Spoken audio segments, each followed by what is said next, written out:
Welcome to Tipping Point. I'm Jimmy Evans. Today I have an end times expert joining me to talk about the technological explosion going on right now and how it is announcing the coming of Jesus. You realize that one of the most important signs of the end times from Daniel chapter 12 is an explosion of knowledge. That's what's happening right before our eyes right now is AI is literally changing the world around us and setting up the technological framework for the Antichrist kingdom. Today I have Britt Gillette joining me to talk about this and much more. He's been studying end-time prophecy for over 30 years and has written several books on the subject. His Substack site, End Time Bible Prophecy with Britt Gillette, explores today's news headlines and how they relate to end-time Bible prophecy through weekly articles and videos.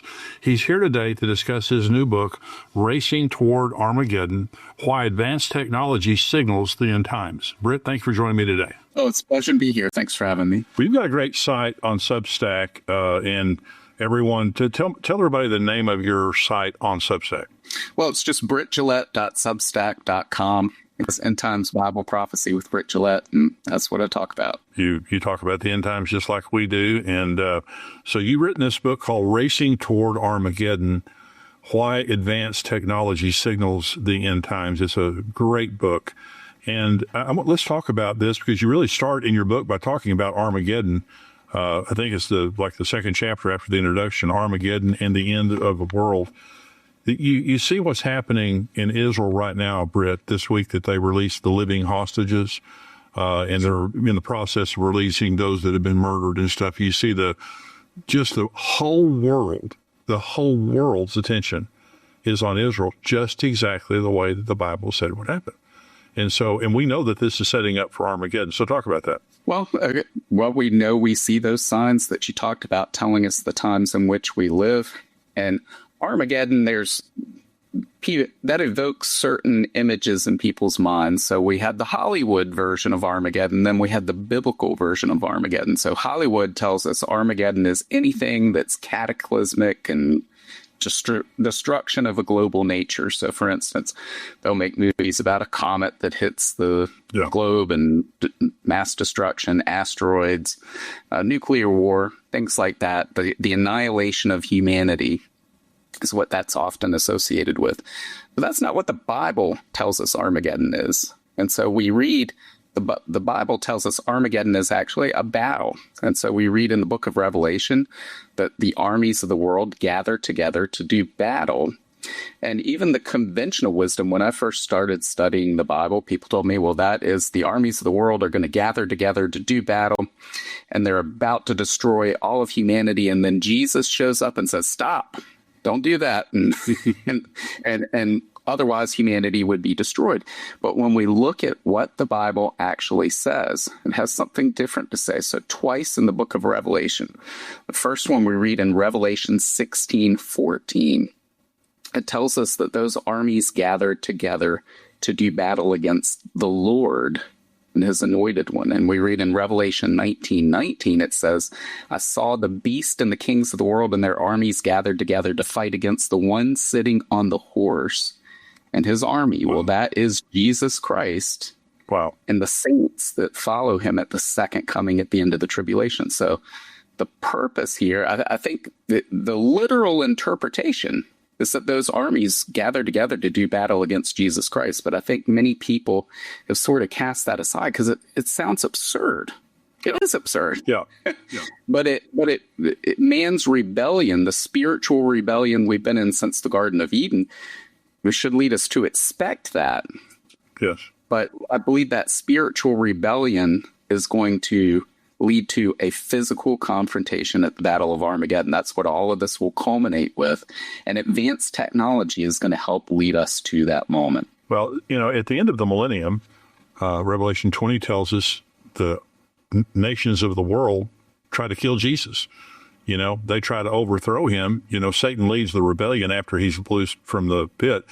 But there's a rebellion where they come against the camp of the saints. That's us. And right. Against Jesus. And so it's not, certainly what you're saying is true. They try to overcome Jesus, which is absurd, but that's the spirit of humanity today. You see that happening today. Sure. No doubt about it. Well, yeah. Talk about the Tower of Babel just a minute. Okay.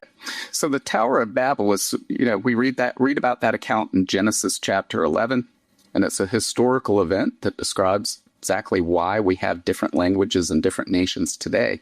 I also believe it's a prophecy of things to come, because when we look at what happened there, we had a world that was united in language and common purpose, and they set about to build this tower into the heavens as a monument to their own glory, to glorify themselves.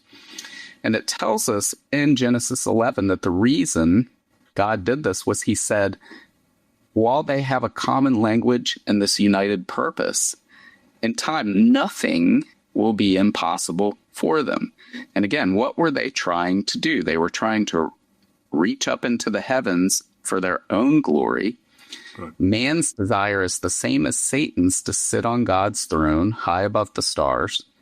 And so I believe that was actually telling us, foreshadowing Armageddon and the Battle of Armageddon, this direct physical confrontation between fallen mankind and the Lord Jesus Christ. Wow. And so, the book of Revelation is full of references to Babylon. In Revelation 17 and 18, the judgment on Babylon, the rebuilt Babylon. Some people think that's to physically, literally a rebuilt Babylon. What do you think about that? Sure. I don't know if that's the case or not. I think it's probably either Babylon or Rome. I've heard different cases that are good cases for each of those things. I just don't know. So I don't take a position because it's not very clear to me. But in terms of man's rebellion and what that represents, it's very clear what we read in the book of Revelation about those things. So we know that this is coming, and we know that those prophecies will be fulfilled 100%. 100%. Everything's happening just the way the Bible said it would right now. So it's just it's going to continue that way. So talk about God's overlooked prophecy. Well, so God's overlooked prophecy, I believe, is that Tower of Babel prophecy. So that the people of the world, nothing will be impossible for them. And so we would see this literal physical confrontation that comes. We're seeing today. We're seeing this, and people openly discuss this. So we see in Silicon Valley, globalists all over, world leaders everywhere are talking about transhumanism. That's the dominant philosophy among them. Yeah. So this idea that human beings will merge with technology and become post-human or superhuman. And so, for instance, Ray Kurzweil is one of these transhumanists. He works at Google. He's an inventor, a technological forecaster.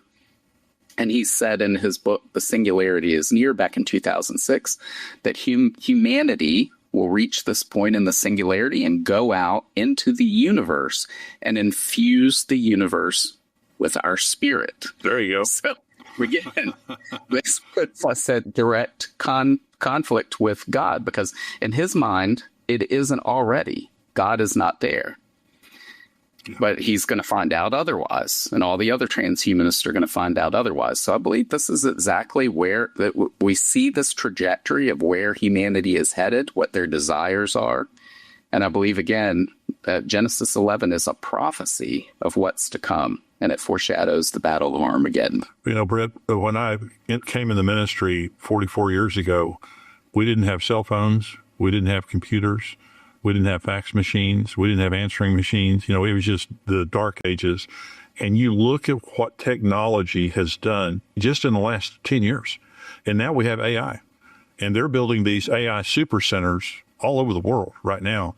And if you just fast forward another 20 years, it's almost unimaginable what we would be able to accomplish, possibly our own self-destruction.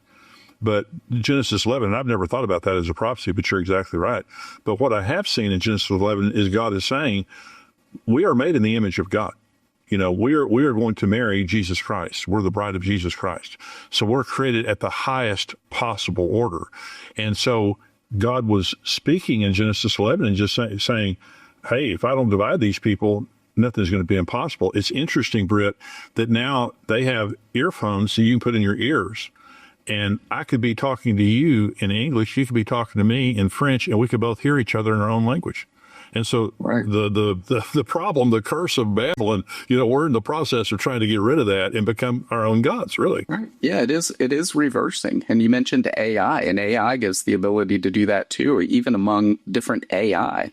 I'm sure you saw there was a video several months ago about somebody had used AI to book a hotel, and the hotel booking agent was AI as well. And the two started talking to each other and then said, wouldn't this be more efficient if we used our own language? And they switched into another language and conversed with each other through that language. So, yes, we're seeing language barriers break down, and it goes beyond just being able to hear the translation. Those translations are occurring in your own tone, your own voice, your own inflection points. I mean, it is almost a near seamless, perfect translation in real time. Wow. And so we have seen that reversed. And once we have a one world government to go with that breakdown in language barriers, we will be back to where we were before God scattered the people and gave them different languages at the Tower of Babel. And he said, if that's not the case, then nothing will be impossible for them. So that's exactly where we're going. So what's happening right now? Talk about Peter's prophecy.